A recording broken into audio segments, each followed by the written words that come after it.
सिंहासन बत्तीसी के भाग 4 में आप सभी का स्वागत है। तीसरे दिन जब राजा सिंहासन पर बैठने के लिए आगे बढ़े, तभी सिंहासन से एक पुतली निकल कर आई जिसका नाम चंद्रकला था और आते ही राजा को रोकने लगी। रुकिए राजन, ये क्या कर रहे हैं? पहले विक्रमादित्य जैसे काम तो कर लें, तभी सिंहासन पर बैठे। राजा ने पूछा, विक्रमादित्य ने ऐसे कौन से काम किए थे? पुतली बोली, तो सुनिए महाराज। एक बार पुरुषार्थ और भाग्य में इस बात पर लड़ाई हो गई कि दोनों में आपस में कौन बड़ा है। पुरुषार्थ कहता कि बगैर मेहनत के कुछ भी संभव नहीं है, जबकि भाग्य का मानना था कि जिसको जो भी मिलता है भाग्य से ही मिलता है, परिश्रम की कोई भूमिका नहीं होती। उनके विवाद ने ऐसा उग्र रूप धारण कर लिया कि दोनों को देवराज इंद्र के पास जाना पड़ा। विवाद बहुत पेचीदा था, इसलिए देवराज इंद्र भी चकरा गए। पुरुषार्थ को वे नहीं मानते जिन्हें भाग्य से ही सब कुछ प्राप्त हो चुका था। दूसरी तरफ अगर भाग्य को बड़ा बताते तो पुरुषार्थ उनका उदाहरण प्रस्तुत करता जिन्होंने मेहनत से सब कुछ अर्जित किया था। इंद्र असमंजस में पड़ गए और किसी निष्कर्ष पर नहीं पहुँचे। काफ़ी सोचने के बाद उन्हें विक्रमादित्य की याद आई। उन्हें लगा सारे विश्व में इस झगड़े का समाधान सिर्फ उन्हीं के पास है।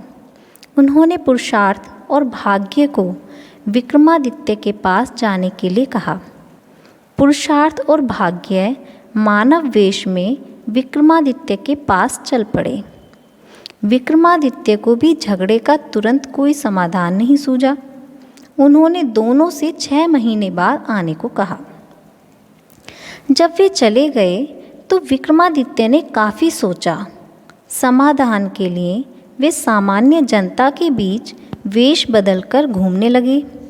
काफ़ी घूमने के बाद भी जब कोई संतोषजनक हल नहीं खोज पाए तो दूसरे राज्यों में भी घूमने का निर्णय किया। काफ़ी भटकने के बाद भी जब कोई समाधान नहीं निकला तो उन्होंने एक व्यापारी के यहाँ नौकरी कर ली।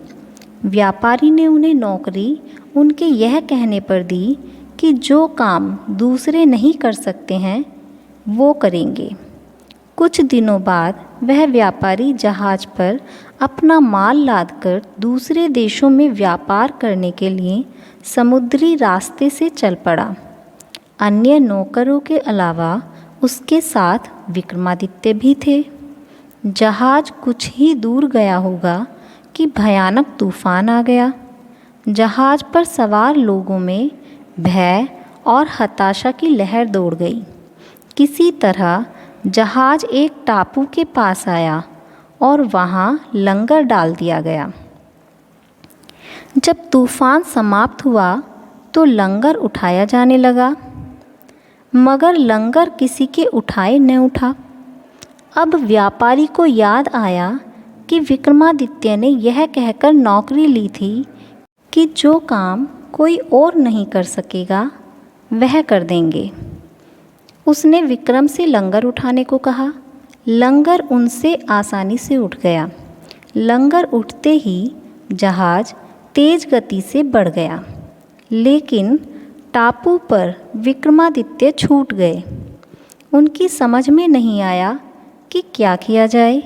द्वीप पर घूमने फिरने चल पड़े। नगर के द्वार पर एक पट्टिका टंगी थी जिस पर लिखा था कि वहाँ की राजकुमारी का विवाह पराक्रमी विक्रमादित्य से ही होगा। वे चलते चलते महल तक पहुँच गए। राजकुमारी उनका परिचय पाकर खुश हुई और दोनों का विवाह हो गया। कुछ समय बाद वे कुछ सेवकों को साथ लेकर अपने राज्य की ओर चल पड़े। रास्ते में विश्राम के लिए डेरा डाला। वहीं एक सन्यासी से उनकी भेंट हुई। सन्यासी ने उन्हें एक माला और एक छड़ी दी। उस माला की दो विशेषताएं थीं। उसे पहनने वाला अदृश्य होकर सब कुछ देख सकता है तथा गले में माला रहने पर उसका हर कार्य सिद्ध हो सकता है। छड़ी से उसका मालिक सोने के पूर्व कोई भी आभूषण मांग सकता है। सन्यासी को धन्यवाद देकर विक्रमादित्य अपने राज्य लौट आए।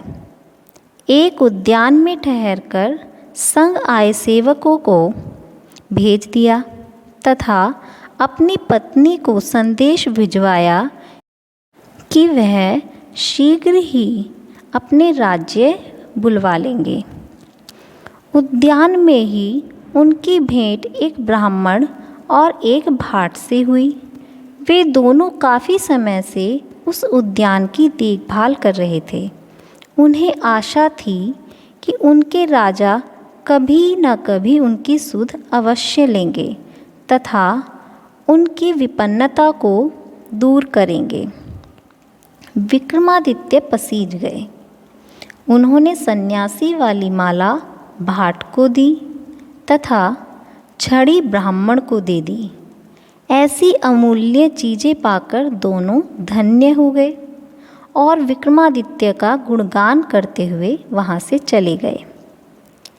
विक्रम राज दरबार में पहुंचकर अपने कार्य में संलग्न हो गए। 6 मास की अवधि पूरी हुई तो पुरुषार्थ और भाग्य दोनों अपने फैसले के लिए उनके पास आए। विक्रमादित्य ने फैसला दिया कि भाग्य और पुरुषार्थ एक दूसरे के पूरक हैं। उन्हें छड़ी और माला का उदाहरण याद आया। जो छड़ी और माला उन्हें भाग्य से सन्यासी से प्राप्त हुई थी, उन्हें ब्राह्मण और भाट ने पुरुषार्थ से प्राप्त किया। पुरुषार्थ और भाग्य पूरी तरह संतुष्ट होकर वहाँ से चले गए। अब बताइए महाराज, क्या ऐसा न्यायप्रिय फैसला देने की दक्षता आपके अंदर है? और अमूल्य वस्तुएं दान में देने का हृदय क्या आपके पास है? अगर है तो आप इस सिंहासन पर अवश्य बैठें, अन्यथा नहीं। और ऐसा कहकर वह पुतली आसमान में उड़ गई। अगर आपको हमारी यह कहानी पसंद आई है तो वीडियो को लाइक कीजिए, शेयर कीजिए और हमारे चैनल को सब्सक्राइब कीजिए।